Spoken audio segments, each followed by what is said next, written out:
How old were you when you got struck by lightning the first time? That was in 70, I'm going to say 75 or 76. I was probably 13. And it didn't stop you from going back outside for other times to get struck again? No, no, it didn't. Okay. I've been hit again, but that was later.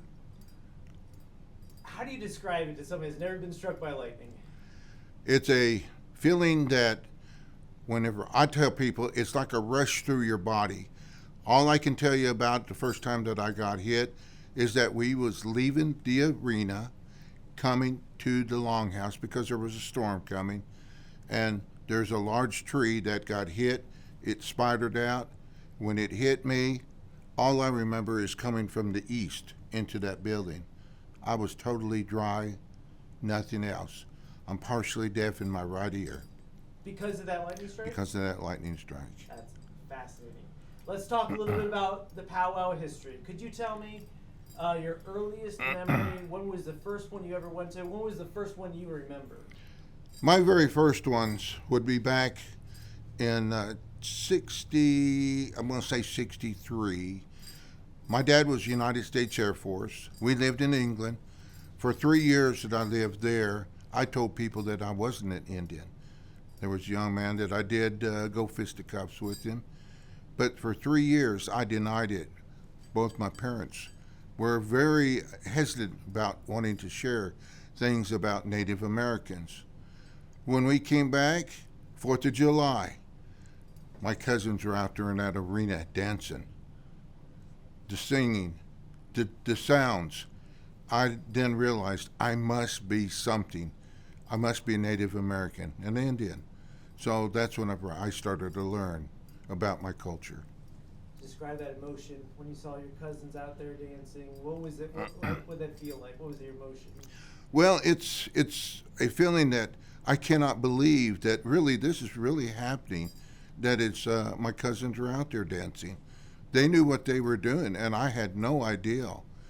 My dad, he never went to these powwows. My mother, she is of another tribe, and their ceremonies, they're not O-Gah-Pah powwow. Why was it for somebody that lives in today's day and age? Why didn't you want to claim your roots? Why were you hiding that fact? Well, if you go back in the 50s, you have black and white TV, Cowboys and Indians. Cowboys always won. I played Cowboys and Indians. I was a cowboy. I joke right now. I say that I went to Oklahoma State University. I am a cowboy. So I have that behind my back. But back in that day and time, it wasn't a popular thing to be a Native American. What would you say if you could go back and talk to? You said you were around 6 years old when you were denying your heritage and everything like that. No, I was about, I'm going to say 13. Okay, 13. Something, yeah. If you could go back and talk to yourself at 13, what would you say about how proud you are of the culture and everything like that? What would you say to yourself at 13? If I was talking to myself back in that time, I would say, listen to your elders. They have many stories that we do not listen, we do not hear. We want to go and do other things. But to listen to our elders because they have stories that they want to share, they want to teach us. And that was the most important thing that I would say to myself is that listen to your elders. Let's talk about that a little bit more. Do you remember certain things that elders passed down to you? Do you remember lessons you were taught over the years? Well, there's a lot of things that I could talk about, but I do not want to wish to share those. But I can tell you back in the days that just coming to the powwow itself, you when you drive in, the first thing you get is that there's fire. There's fireplaces going. The laughter of kids. You hear the seniors laughter. I mean, that's going on. And then whenever the dances start, that drum. Now, I've driven in many a time saying, I don't feel like dancing. No, it's too hot. But when that drum gets started, it's like your heart is beating. And that's what they say, that drum, it has a message. You feel it in your soul. how do you describe a powwow, this powwow, to someone that's never been here before? It's a family-oriented activity. You're going to see some beautiful, beautiful outfits. You're going to see some culture that no one ever really talks about, to bringing in a young person into the arena. You're going to see elders out there dancing. You're going to see elders on the side wanting to dance. They're up out of their seats to the music, dancing. Do you love the powwow? Do I love the powwow? I do, Why? because it is part of me. I'm I'm part of it. I have a little friend that dances, and he is part of it. To me, is that he's a teacher. I'm a teacher, and that's what I like to do. Are you proud? Are you proud of your culture? I am very proud of our culture because, first of all, one, O-Gah-Pah Nation is a sovereign nation, and I know that we are fighting today groups, even our state of Oklahoma, that want to challenge our sovereignty. Is there anything that you want to talk about when it comes to the powwow, or culture, or anything like that? It's a hot powwow to come to. But whenever you get down into that arena, you will see the beauty of what we do every day and just in our lives, and that's part of it. What do you hope to pass on to future generations? What do you, and you don't have to go into details or specifics or anything, but what do you hope to pass on to the future generations? Well, all we have to do is try to keep what we've got, maintain what we have, because if we don't maintain these things, they will disappear. We have very few speakers that can actually speak O-Gah-Pah. I only know a few words. Back in that day and time, when my mother and dad was going, they were taught not to speak the language. I knew my mother, whenever she would get mad, she would come out with her language very well. Expand on that a little bit. How much has the powwow changed or stayed the same since you were little? Many of the activities that we do today, some of our ceremonial, let's say, activities, has disappeared because of our elders. They're gone now. We have adopted a lot of dances and songs from other groups, which we bring to our facility.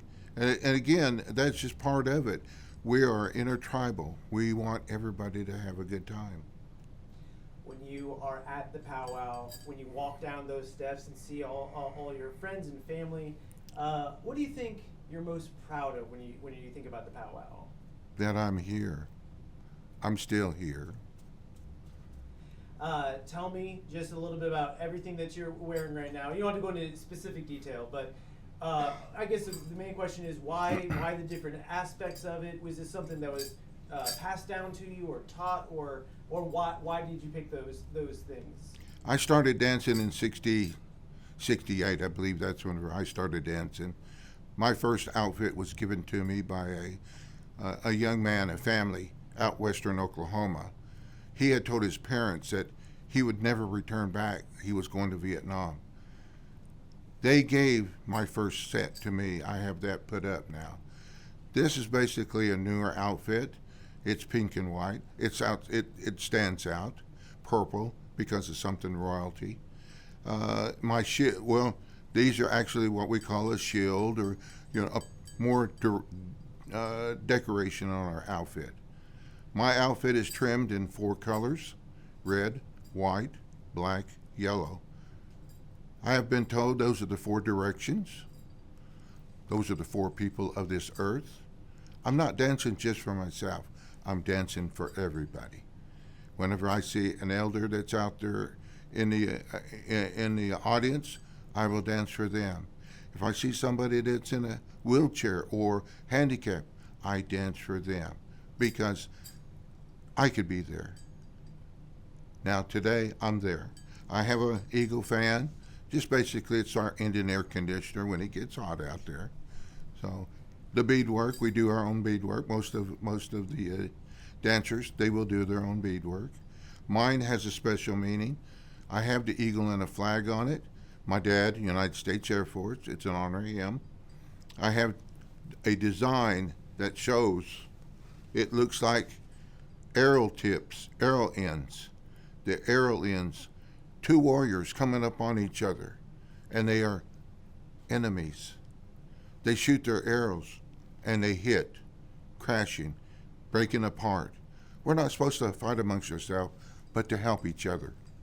So that's just basics about my outfit. What do you feel when you start putting it on piece by piece? What goes through your mind? What goes through your heart while you're putting it on? I know that I'm getting ready to dance. Today I put it on because of this special thing that you wanted to do. It took me a little bit. I'm not fully dressed.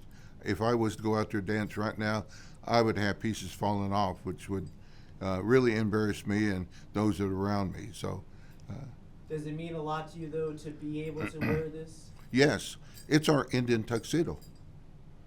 We have tails on the end, so it is our finest. Is there anything else you'd like to talk about? I think we pretty much covered quite a lot. Any other questions? All right. Thank you so much for your time. That was fantastic. Watch your head when you get up. I don't want you to hit it on here.